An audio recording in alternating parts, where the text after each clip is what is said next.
Welcome to the Big Book Roundtable in the RICO 12 family of recovery resources targeted at people from all backgrounds, faiths, and places, dealing with addictions of all varieties, whether they be substance or process addictions. We don't judge. We keep it all under the roof here. RICO 12 is also a resource for the loved ones of addicts. I'm Justin B., a child of an all-powerful and all-loving, perfectly loving God, and a multidisciplinary addict living in miraculous recovery here in Spokane, Washington. It's a beautiful place at a beautiful time here in the fall with colors everywhere. I'm loving it. And I'm joined here with David G. and Nikki M., who are also sitting around this virtual roundtable with me. It's amazing. I'm excited to be here today and swim through the big book with you.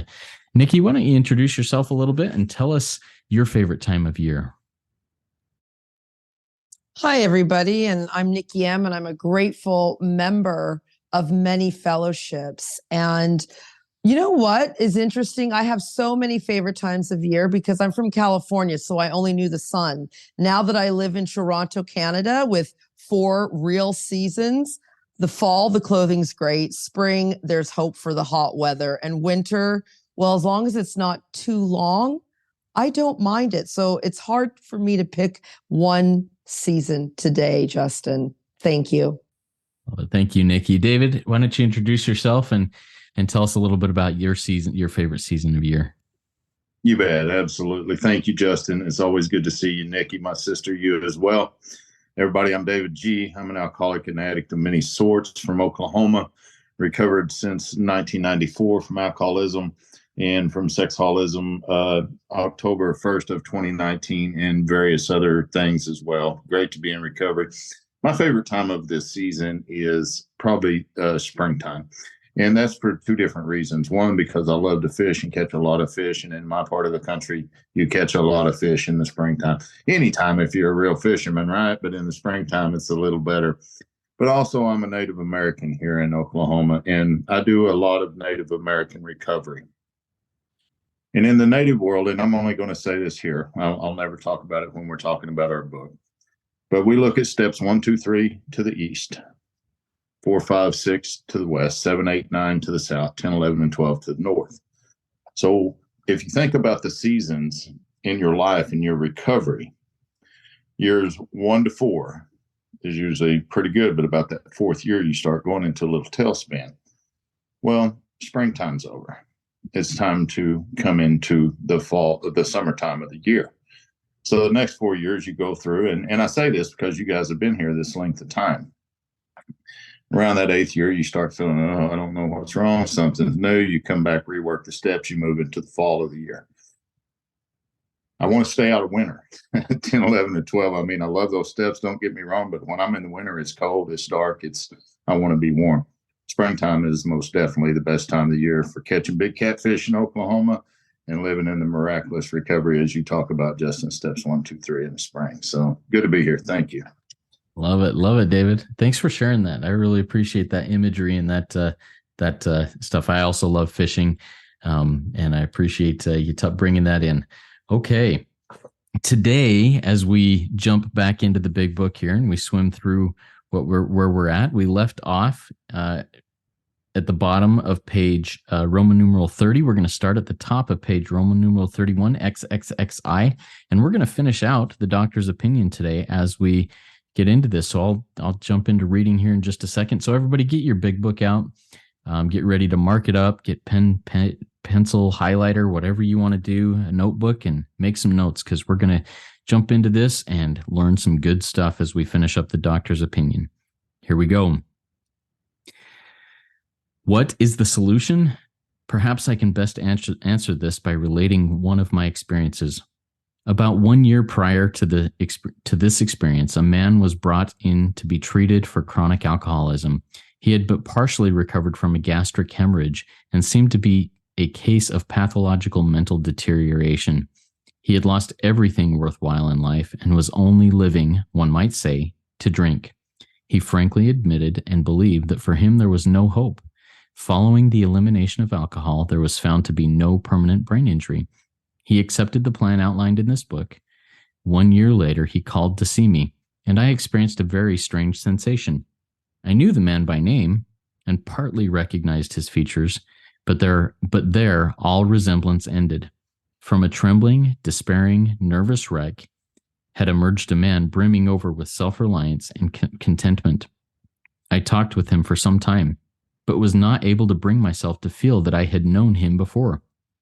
To me, he was a stranger, and so he left me. A long time has passed with no return to alcohol. When I need a mental uplift, I often think of another case brought in by a physician prominent in New York. The patient had made his own diagnosis and, deciding his situation hopeless, had hidden in a deserted barn, determined to die. He was rescued by a searching party and, in desperate condition, brought to me. Following his physical rehabilitation, he had a talk with me in which he frankly stated he thought the treatment a waste of effort, unless I could assure him, which no one ever had, that in the future he would have the willpower to resist the impulse to drink. His alcoholic problem was so complex and his depression so great that we felt his only hope would be through what we then called moral psychology, and we doubted if even that would have any effect. However, he did become sold on the ideas contained in this book. He has not had a drink for a great many years. I see him now and then, and he is a fine specimen of manhood as one could wish to meet. I earnestly advise every alcoholic to read this book through, and though perhaps he came to scoff, he may remain to pray. William D. Silkworth, MD. Man, there's some powerful examples in here, and I'm looking forward to hearing what each of you have to say about your experience, strength, and hope with what I just read here. Nikki, why don't you start us off and share with us your experience, strength, and hope on what we read?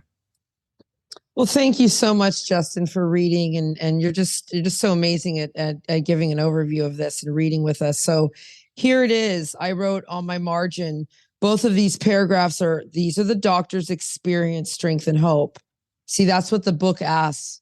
We are to share our experience, strength, and hope. And even the doctor's doing that. So what is the solution? And he says, it's my experience. So when people get upset, or if you're listening, you're like, oh, Nikki said that. This is my experience, just like this is the doctor's experience. And I love where it says, treated for chronic alcoholism. See, I am not an alcoholic, but I suffer from the disease of alcoholism without picking up a drink. And I too lost everything. I mean, I was going to kill myself and kill my lover at the end of it. Like there was just no hope is what it says. And I always take my sponsees here because it's like, I love what it says. It's like, I don't have a mental problem. The doctor has told me I've had all these problems. I have ADHD. I have all these things. But when you get the elimination of your alcohol, your drugs, there's no injury that I have here. I'm suffering a spiritual malady because I get a lot of sponsees that come to me, and I am not a doctor, but my experience is I'm suffering an illness which only a spiritual experience can conquer.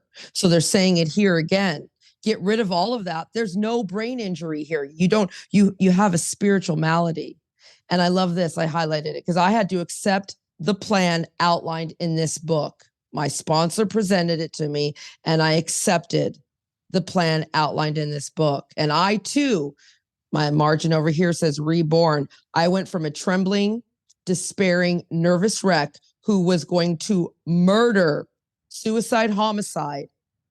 And then I'm brimming with self-reliance and contentment. That's my experience, and I love here where the doctor says he needed a mental uplift.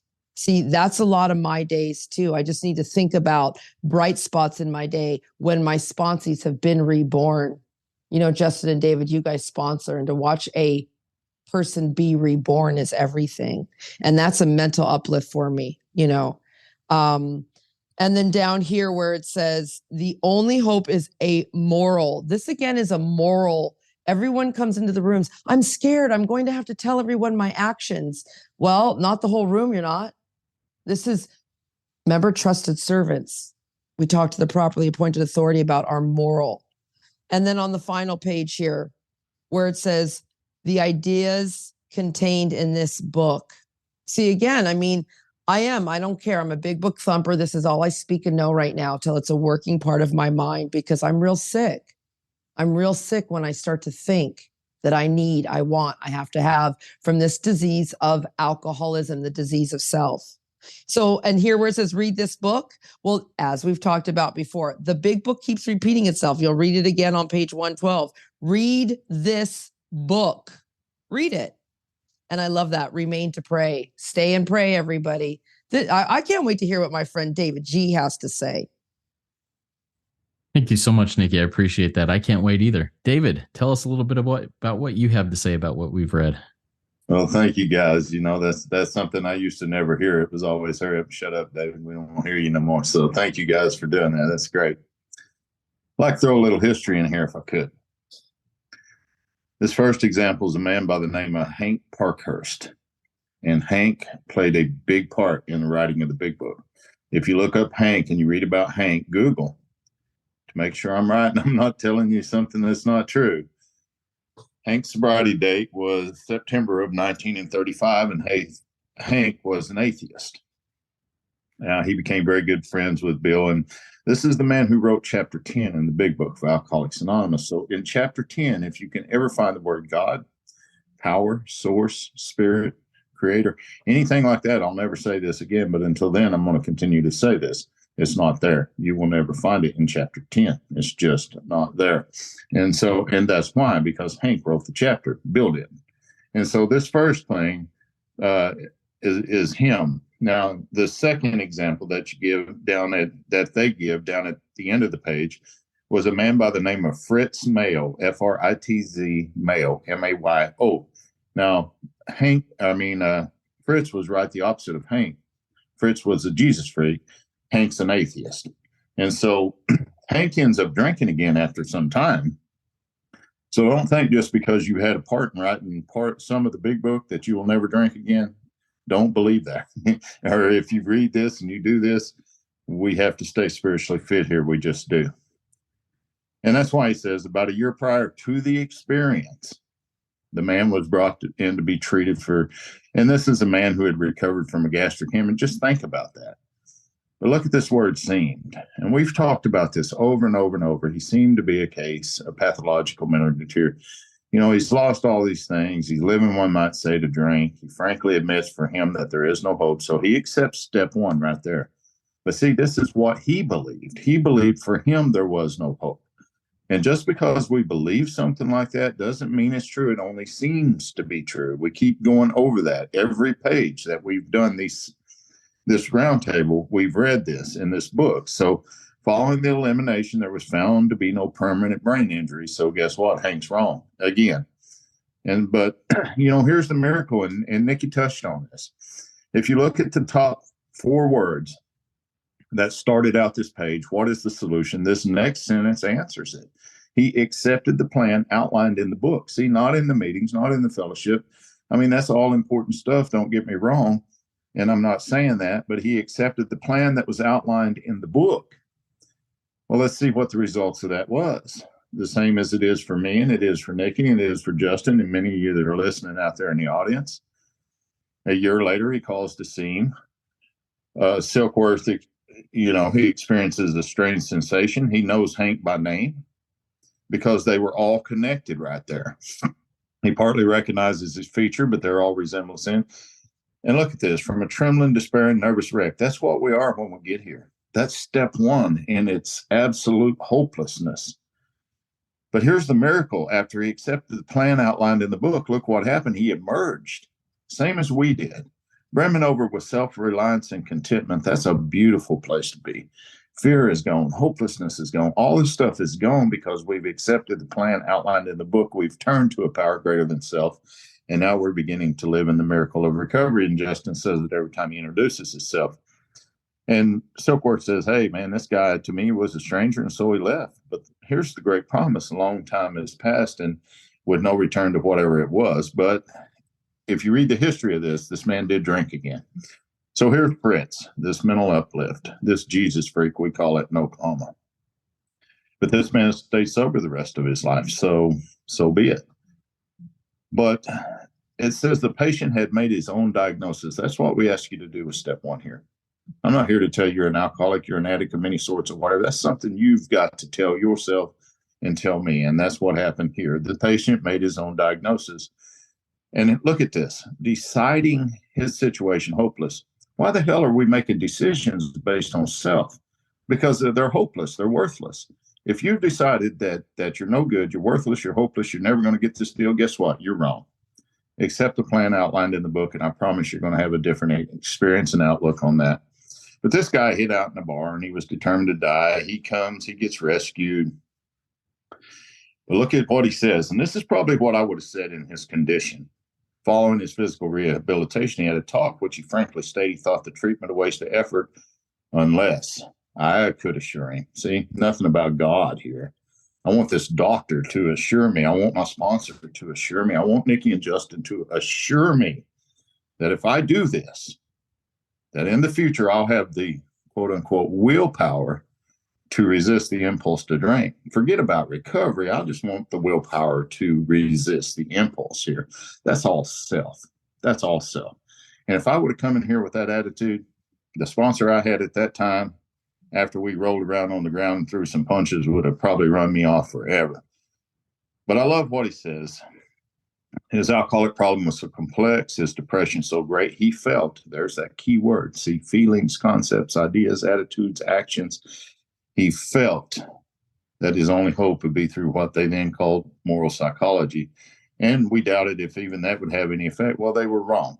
They were wrong because it did have an effect. I have a body that cannot process alcohol, thinking, toxic thinking, food, lust. I've got a body that can't process any of that, and I have a mind that can't process reality. I'm trapped two ways. I can't get out. But look at the great miracle on the back of the page. This man becomes sold on the ideas, keyword, contained in the book. And here's the promise. He's not had that drink for a great many years, and he's a final specimen of manhood. For me, not drinking and doing the other things that we do, that's beautiful. I love that. But now that I'm sober, I want to be the finest specimen of manhood that I can possibly be for my God, for myself, for my wife, for my brothers and sisters, and for all those people. I've not always lived up to that in recovery. I'd like to tell you I have, but I haven't. But I can tell you today that I walk this way of life. I do. And so he says, I earnestly advise.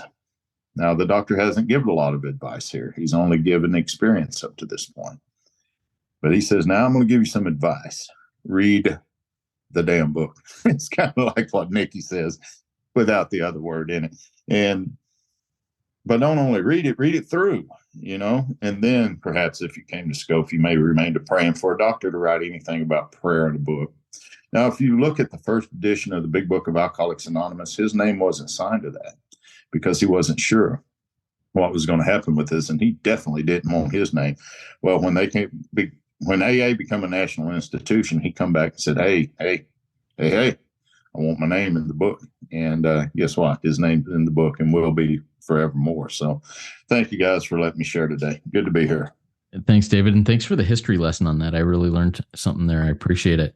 What I'd like to do now, I got a question or two that I've written down for each of you as you've shared your experience, strength, and hope. So Nikki, you talked about he accepted the plan outlined in this book. What are your words or what is your experience in how you share with somebody who is a little bit hesitant about jumping in with both feet and accepting the plan as laid out in the book? How do you handle somebody like that who in all other senses seems to be earnest in their inquiry and in their wanting to do something different, but they aren't ready to jump in with both feet? What are your thoughts? Well, yes. And thank you so much. I just see how excited we were, Justin, because you and I were learning a lot of history just now. And what do I do with people like that? Well, let me know how that works out for you. Like, why are you here in a 12-step room is number one. What are you doing here? Because if what you're doing is working, what are you doing here? This isn't vacation in Bali. This is hard work. And it says a price must be paid. So what I do is when they're asking me, and if they're balking at all, like if they're not going to accept what we do here, then I will suggest that if what they're doing is working, go back and do it. Go back and do it. See, it says in our book, in the last analysis. So, where are we looking for God? You've looked for it everywhere. Deep down inside, have you looked there? No. Have you looked everywhere? This is where we are. So is what you're doing working? Because if it's working for you, why are you in 12-step? Go to your doctor. Go to your resort. Go and get your PhD. Go and have that baby. Better yet, become an angler, and go get a fishing line and go do something. But it's none of that's working for you. You told me you're beyond human aid and you want to die. See what happens, and David and Justin, you guys can probably tell me this. I wish we had all day to be here or we met every day, but I think sponsoring makes you a better listener. See, I'm a real good listener now. So before I wasn't interested in what you had to say because I need to be heard. It's all about me, me, me. I want you to know what I'm thinking and feeling. But now through this process, I'm a better listener. So I can listen as we talked about a few weeks ago. And I've been sitting on that page, David, page 90, where I get an idea of people. I listen to people. And so I'm listening to these people. So if your life is working so good for you, what are you doing in a 12-step program? Go back there, suffer more. How about some more incomprehensible demoralization? Or as my first sponsor liked to call it, whale shit. And whale shit is the heaviest, feces on the planet. So go smother yourself in that. Let me know how it works out and come back in here because this works. And then what do I do, Justin? I share the miracles. I share what my life is like. And it's next level. For those who don't know what that means, it's awesome, superb, the best, beyond my wildest dreams. Thank you. Thank you, Nikki, for sharing that. Yeah, that's some good insight into how to handle, or if I myself am thinking, I'm not willing to do all of this today. That's some good food for thought. Thank you, David. The question I have for you goes back into the history lesson you taught us about Hank and Fritz. One being an atheist, one being a Jesus freak. Now, there are strengths and there are weaknesses to both of those places. What I'd like to ask you is, what is one of the weaknesses that you think, from your experience, strength, and hope, that you think needs to be addressed from each of those perspectives? If somebody comes in and says, God, that's not for me, and then the person who says, I'm all about God all the time, what are some of the things that you try and address with people in those places? Beautiful question. Thank you for asking that, Justin. And thank you for sharing your experience, Nikki. Good, always good to sit at this table with you. When a guy comes in and says, I really don't believe in God or any of that, and I'm excited. I'm like, yes, okay, good deal, because that's kind of where I was when I came in almost 30 years ago now. If you look at our second step, it says, we came to believe that a power. It doesn't say we come to believe in a power. There's a big difference in the way that that's worded there. We came is past tense to believe. So belief is going to change here. It just is. You don't have to believe. We're not asking you to believe in anything, because if you read page 45 in this book, it says lack of power. That's your dilemma, not lack of hope. I mean, not lack of faith, not lack of courage, not lack of belief, lack of power. That is our dilemma. It says we must find a power by which we can live, and obviously it has to be a power greater than self, but how? And it goes on to say, well, that's what the book's about. The main object of this is to enable you to find a power, not me to enable you, but for me to lead you through this work, and the work enable you to find a power greater than yourself. And I don't care what you call that. Call it whatever you want, whatever you wish. And, for so many years, when I first took the first 3 steps in the program many years ago, I had an experience that was unbelievable. And a lot of people was telling me that experience was wrong because I hadn't come to believe in Christ and all these things. And, my experience shows, do the work, and the consciousness of your belief is sure to come to you. It's sure to come to you. It just is. And I don't know what that is. Now, if I have another man that comes in on the other hand and, oh, God, Jesus this. In fact, I spoke at a birthday party, one of my sponsees in person, celebrated 2 years last night. I was there, and the guy was next to me. He's, oh, thank you, Jesus. Oh, God, Jesus. Thank you, thank you, thank you, thank you. And there's a day I'd backhanded him. He's like, shut up, man. You know, I don't want to hear none of that crap.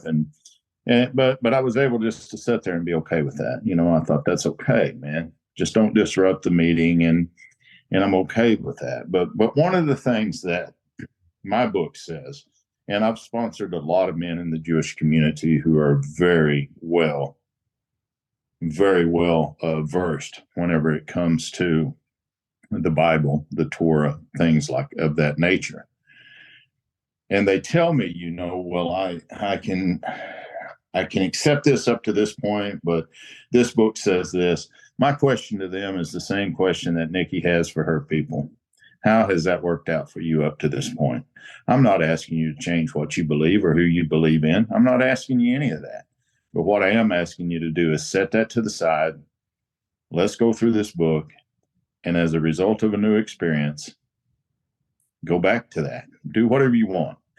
And add anything to this process you want, but don't take anything away from it, because if you do, you're robbing yourself of the miracle here.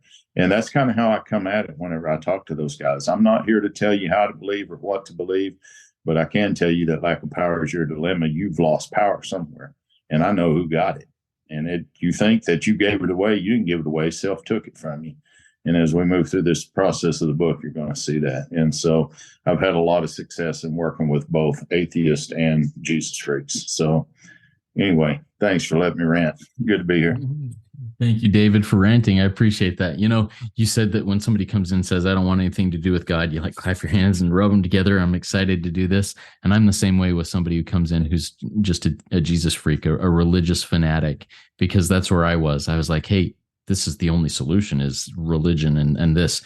And I had to be separated. I had to be divorced from that and divorce God and religion in order to find it. And I put my hands together. I'm like, all right, this might be painful, but this is good to be able to make a separation there. And in the end, in my own experience, as I've done that, I've become an even more, I'll just use a more effective tool in what I believe is God's hands in spreading this message to others by doing that, by divorcing God and religion. So anyways, what I want to jump into now is takeaways from this. As we read through this, Nikki, what is a takeaway that you have from what we read in this last part of the doctor's opinion that you can apply into your life and into working with others? Well, I guess my big takeaway, always the history that I keep learning with our friend David G, is helpful. I mean, this is just mind-blowing what we do here. But really that no doctor can help me. No doctor. No, I'm beyond human aid. See, I didn't want it to be God. I came in here hating God, and I didn't want it to be God. No one, I think, wants it to be God, the answer to be God, but it is. And so I see here, which is like, even, you know, it says like what Dave just said, when we read it, like even they doubted that would have any effect. So this is beyond, it's beyond comprehension what we're doing here. This is spirit world, spirit life. It's so radical. So my final thought is, I don't want it to be God, but it is, and I'm grateful. Thank you, Nikki. Awesome. David, what's a takeaway for you?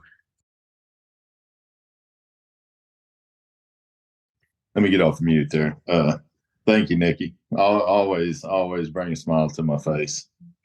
My takeaway here today is whether you're an atheist, you're a believer, whatever you may be, get ready for a new experience, because it's going to come either way.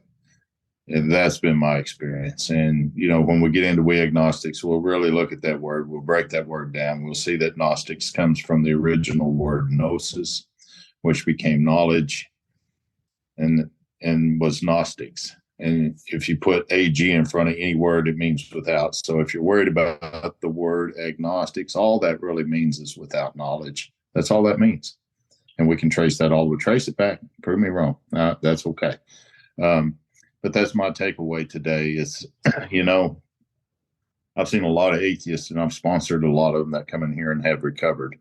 I've sponsored a lot of people who were really, really Jesus freaks, and they never made it. And I've seen it go both ways. So really, it's about connecting to the power that can not only save our life, but transform it and change it and give us a life beyond our wildest dreams. So that's my takeaway, Justin. Thank you. Thank you, David. And I think my takeaway is the experience that I've had over and over and over again as I work this work, as I live in this way of life, is watching somebody who comes in a seemingly hopeless state of mind, state of body, and watching them take up their beds and walk again. I mean, these two examples here that we read about here at this point were new people. New creatures. They became something new and beyond recognition from somebody who may have known them years ago. And I just love seeing that happen. Working with others and watching that transformation happen is just a miracle, and it makes everything well worth it. All right. Well, thank you so much, Nikki and David, for helping go through this section, then finishing up the doctor's opinion. It's super cool that we've gone through now the introductions, the forewords, the doctor's opinion, and we'll be jumping into Bill's story here, starting with our next episode. Everybody out there, keep coming back. I mean, what we're doing here is something really cool for me and Nikki and David, if for nobody else, but check this out and dive in deep. We're happy to have you here. Please consider going to rico12.com to support us and find the other projects that Rico 12 is working on. Look in the show notes for what Nikki and David are working on, and go check out their other things, and jump into the work, everybody. The work is great and the laborers are few. The more laborers we have in here, the faster this work is going to move forward, and the more full our lives will feel. Join with us in the fellowship of the Spirit and come trudge this adventurous and amazing road of happy destiny with us. Work it. You are worth it.